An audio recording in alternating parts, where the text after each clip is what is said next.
A Wizard Tower. Return of Yugioh review. Nice wolf armor, by the way. Hey! Lion Hero. He is going to be a special guest in this Terraria series. Greetings, comrades. This is 88 Yugioh, here with my first Yu-Gi-Oh! Deck review. Now, this is a deck constructed by my friend Shai. So, before we get started with the main deck, I will go over the side deck. The side deck consists of two separate field spells, Clock Tower Prison, which on every one of your opponent's standby phases, it gains a clock counter. When it has 4, you cannot take battle damage. If it's destroyed while it has 4 clock counters, then you can special summon Dreadmaster. Then there's the Ceal of Orichalcos. All monsters you control gain 500 attack points. Once per turn, this card cannot be destroyed by card effects. While you control 2 or more face-up attack position monsters, your opponent cannot target your monsters with the lowest attack for an attack. That's a lot of attack. When this card is activated, destroy all special summon monsters you control. You cannot special summon monsters from your extra deck. You can only activate the Ceal of Orichalcos once per duel. Now, I'm assuming that by extra deck, it means either means like a synchro deck or a fusion deck or something of the like. So, first off, what I have to say, out of these two options, this is just forewarning you all, this is a light and darkness deck. I'm not really sure what to call it. I'll just ask my friend Shai, whose deck this is, as I've already previously mentioned, and put it on in the title of the video. So, first off, I would have to say that the Ceal of Orichalcos is probably the best option because Clock Tower Prison, even though its first effect is very useful, for one thing, it's very vulnerable for the first 3 turns unless you're doing a double battle, in which case you would gain 2 clock counters each turn. And the second thing is, you can't use its second effect because Dreadmaster isn't in this deck, and if he was, he wouldn't be useful. So I would have to say, on a regular basis, to go with the Ceal of Orichalcos. And even though it destroys your special summon monsters, which is a pain because there are quite a good number of special summon monsters in this deck, after it's been played, it only deprives you of summoning synchro and fusion monsters, of which there isn't that many. Well, there's also some exceeds in this deck, but I'm not really going to go over them. What I'm going to go over is the main cards in this deck. So, first off, I'm going to divide them into magic and trap cards. Just have a look at my computer for a sec. Alright.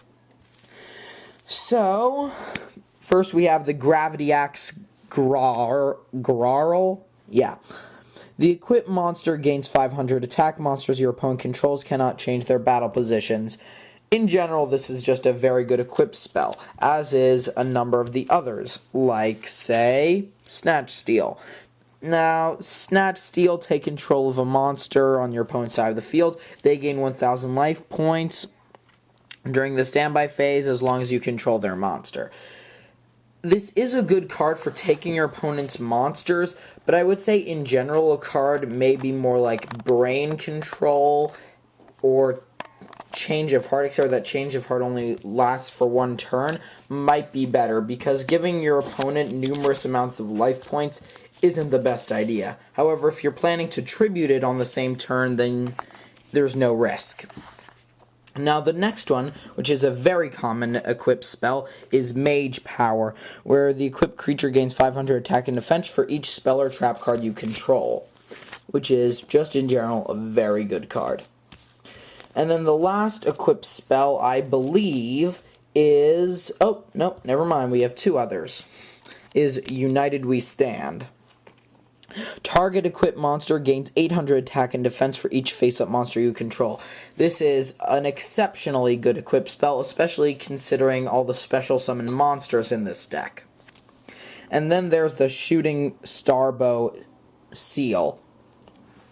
The equipped monster loses 1,000 attack points, but it can attack your opponent directly. In general, I'd say that this is a good number of good equipped spells. I might recommend a card like Malevolent Nuzzler or Magical Horn of the Unicorn be added to this array, but currently I don't think it needs much. Now we reach the other spell cards. Here are the token cards, Stray Lambs and Scapegoat. Stray Lamb summons 2 lamb tokens with 0 attack and defense points, and Scapegoat does the same thing, except it summons 4. As I said, these cards are good for summoning creatures. However, I would say that Scapegoat is definitely much better, as it can be used as a quick play. So Stray Lambs could easily just be exchanged for just an in general better magic card, or maybe even a second Scapegoat. These can only be tributed to summon a set monster also. Then we have Different Dimension Capsule. This card is very famous in Yu-Gi-Oh! Select 1 card from your deck and remove it from play face down. During the second standby phase after activation, destroy this card and add the removed card to your hand, which is a nice way to find the cards you need and to be able to play them quickly. But also, it leaves your cards vulnerable, where they could be permanently removed from play. Then we have Monster Reborn, which is a banned card. I'm not sure if the Seal of Orichalcos is, but I do know that Monster Reborn is. Bring back up, select 1 monster card from either player's graveyard and bring it back on your side of the field in attack or defense position, blah blah blah. Then we have the Pot of Avarice. Select 5 monster cards from your graveyard, then add them to your deck and shuffle it. After that, draw 2 cards from your deck. This is probably the best of the 3 pot cards that I know of. I only know of 3 of them. And definitely it's a good addition to this deck, considering the powerful monsters that I will show you guys later.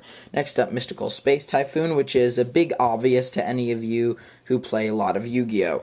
Then there's Book of Moon, which can set a monster back into face-down defense position. Then there are Swords of Revealing Light, which flips all your opponent's monsters up and prevents them from attacking for 3 turns. Now let's go to the trap cards. Many of the trap cards follow the same rhythm, which is to prevent your opponents attacking monsters. We have Draining Shield, which ends their battle phase, and you gain life points equal to the attack points of the attacking monster. Dust Tornado, once again, it's a classic spell and trap destroyer, just like Mystical Space Typhoon. Dark Mirror Force. When an opponent's monster declares an attack, banish all defense position monsters under your opponent's control. So it's the opposite of Mirror Force, which is right here. Activate when your opponent's monster declares an attack, destroy all attack position monsters. Then there's Bottomless Trap Hole. When your opponent summons a monster with 1,500 or more attack points, destroy that monster and banish it instead of sending it to the graveyard. Banish means sending it to the removed from play. Then there's Magic Cylinder, which is the opposite of Draining Shields. It ends your opponent's battle phase, and they take damage equal to the attacking monster's attack points. Then there's Rajiki Break. Discard 1 card, destroy 1 card, which is a pretty good trade-off, especially considering you might not want all the cards you have in your hand. Then there's Sekiretsu Armor, end the battle phase and destroy the attacking monster. Actually, it just destroys the attacking monster. Then, Power Frame, and I'm losing my voice. Activate only when a face-up monster you control is selected as an attack target by an opponent's monster with a higher attack. Negate that attack and equip this card to the monster that was being attacked. The equipped monster gains attack equal to the difference in the attack between the 2 monsters. So that's also good for powering up your Scapegoat or Stray Lamb tokens. And then we have Divine Wrath. Discard one card from your hand, negate the activation of an effect monster's effect, and destroy the effect monster. Now it's on to the monsters, which is the main attraction. The best ones are at the bottom, so I'm just going to skim over them, and any ones that have effects I'll read out. Gen X Controller, Dark Blade. As I said, this is a dark and light deck, so all the monsters are dark and light. Watt Fox. This card is destroyed by your opponent's card, by battle, or by card effect. Your opponent cannot special summon a monster or activate spells or trap effects or monster card effects for the rest of the turn. Gravekeeper's Guard. Flip, select one monster your opponent controls and return it to the hand. Trogidia. This is a very complicated monster, and I really don't want to go over it. When you take battle damage, you can special summon this card from your hand. This card gains 600 attack and defense for each card in your hand, kind of like a Slifer thing. Once per turn, you can send one monster from your hand to the graveyard to target one face-up monster your opponent controls, with the same level as the sent monster. Take control of that target once per turn, and you can target one monster in your graveyard. This card's level becomes the same as complicated build. Penguin Soldier. Flip, you can return 2 monster cards from your field to your owner's hand. You could also use this effect on Penguin Soldier himself if he's not being attacked. That way you could get Penguin Soldier right back and use the effect again. Worm Demiclize. Flip, this card gains 300 attack and defense. Infernity Avenger, which is the tuner of this deck. When a monster you control except Infinity Avenger is destroyed by battle with an opponent's monster and sent to the graveyard, while you have no cards in your hand, you can special summon this card from your graveyard. In that case, the level of this card is equal to the level of your destroyed monster. Dark Eyes Illusionist. Flip, target one monster on the field. It cannot attack while this card is face up. Old Vindictive Magician. Flip, destroy one monster your opponent controls. Gilgarath. Battle Fader. When your opponent declares an attack, when your opponent's monster declares a direct attack, you can special summon this card to your hand. It ends the battle phase. If this card is special summoned with this effect, banish it when it leaves the field. Man, I'm tired. Dark General Freed. Cannot be special summoned. Negate any spell effects that target a face-up dark monster you control, and if you do, destroy that spell card during your draw phase. Instead of concluding your normal draw, you can add one level 4 dark monster from your deck to your hand. This card must be face-up on the field to activate the resolve this effect. Blah blah blah. Nuadori. When this card is destroyed by battle and sent to the graveyard, select one monster on the field and destroy it. So the main concept of this battle is just destroy. Copycat. I think I'm just going to mention the monsters now because there's honestly way too many to read all their effects. I'm just going to read the important ones from now on. Hunter of Black Feather. I wish I had a better camera for this. Summoner Monk. Watt Burks, Marshmelon, which is a favorite, and now onto the important ones. Chaos Sorcerer. These are the main cards of the deck. Chaos Sorcerer is special summoned by removing from play one dark and one light monster. Instead of attacking once per turn, he can remove a monster from play. The Creator. Select one monster from your graveyard and send one card from your hand to the graveyard and special summon the selected monster. You can only use this effect once per turn. This card cannot be special summoned from the graveyard. Guilford the Lightning. You can tribute 3 monsters to tribute summon this card. If you do, destroy all monsters your opponent controls. Once again, this is good because it's a quick because there's a lot of special summons in this deck. Dark Lord Asmodeus. This card cannot be special summoned from the deck or graveyard. Once per turn, you can send 1 fairy-type monster from the deck to the graveyard. When this card you control is destroyed and sent to the graveyard, special summon 1 Asmo token, which is level 5, attack 1800, defense 1300, and 1 Diaz token, level 3, attack 1200, defense 1200. Asmo token cannot be destroyed by card effects. Diaz token cannot be destroyed by battle. So he's mainly there for his token effect. Then there's the last 2. Chaos Emperor Dragon. These also make the deck banned. Chaos Emperor Dragon. Let's see what you do. This card cannot be normal summoned or set. This card can only be special summoned by removing 1 light monster and 1 dark monster from the graveyard from play.